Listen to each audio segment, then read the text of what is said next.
전쟁이 시작되었을 때 신들의 차이는 더 이상 철학이 아니었습니다. 그것은 전쟁을 치르는 방식의 차이였습니다. 같은 신이라 불렸지만 두 세계는 전혀 다른 전쟁을 하고 있었습니다. 하나는 판을 설계하며 싸웠고 다른 하나는 몸을 던져 판을 부수며 싸웠습니다. 올림포스의 번개와 아스가르드의 도끼가 맞부딪힌 순간 전장은 단순한 힘겨루기가 아닌 두 가지 철학의 시험장이 되었습니다. 올림포스는 전쟁을 관리 가능한 사건으로 만듭니다. 신탁은 전략이 되고 예언은 작전 지도가 됩니다. 누가 언제 움직이고 누가 먼저 피를 흘릴지까지 계산된 전쟁. 제우스의 번개는 난사가 아니라 결정적 순간의 판결입니다. 아테나는 병사들의 배치와 지형을 계산했고 신탁을 이용해 전쟁의 방향을 미리 정해두려 했습니다. 그들에게 전쟁은 체스 게임과 같았습니다. 불필요한 희생을 줄이고 가장 효율적으로 승리하는 것. 올림포스는 직접 피를 흘리기보다 압도적인 권위로 적을 굴복시키려 했습니다. 올림포스는 믿습니다. 전쟁도 질서 속에 놓일 수 있다. 하지만 아스가르드는 다릅니다. 그들은 이미 알고 있습니다. 이 전쟁이 끝이 아니라는 걸. 그래서 그들의 전쟁에는 후퇴가 없습니다. 토르와 전사들은 방패를 들고 가장 먼저 적진으로 뛰어들었습니다. 그들은 희생을 계산에 넣었고 패배조차 각오의 일부로 받아들였습니다. 쓰러질 걸 알면서도 돌진하고 죽음을 알면서도 웃습니다. 전장은 계산이 아니라 증명입니다. 우리는 끝까지 싸웠는가? 그들의 무기는 정교함이 아니라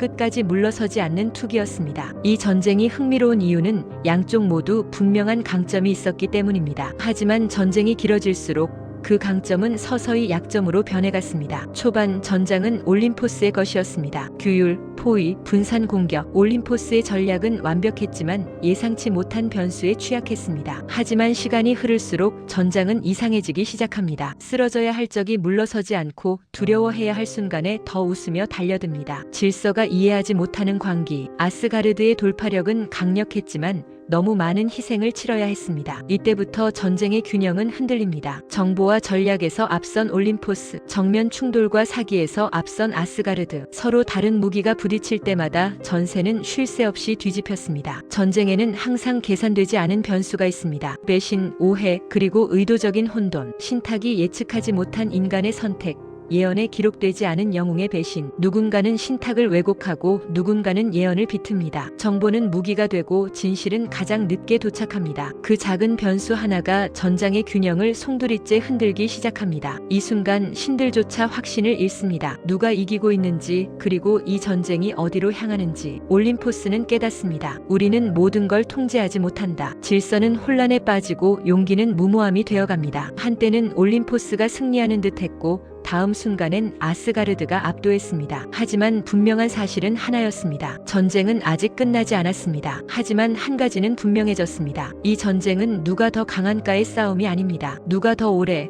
더 많이 잃을 수 있는가의 싸움입니다. 이제 승패는 힘이 아니라 누가 더 오래 대가를 감당할 수 있는지에 달려 있습니다. 그리고 그 싸움에서 아스가르드는 결코 물러설 생각이 없습니다. 신들의 전쟁 마지막 3부에서는 승자의 정체와 그들이 잃어버린 것에 대해 이야기합니다. 더 자세한 전술 분석과 전쟁의 디테일은 고정 댓글의 블로그에서 확인하세요. 다음 이야기에서 신들의 세계는 되돌릴 수 없는 선택 앞에 섭니다. 전쟁은 승리를 향해 가는 행진이 아니라 대가를 향해 걸어가는 길이었습니다. 3부에서 뵙겠습니다.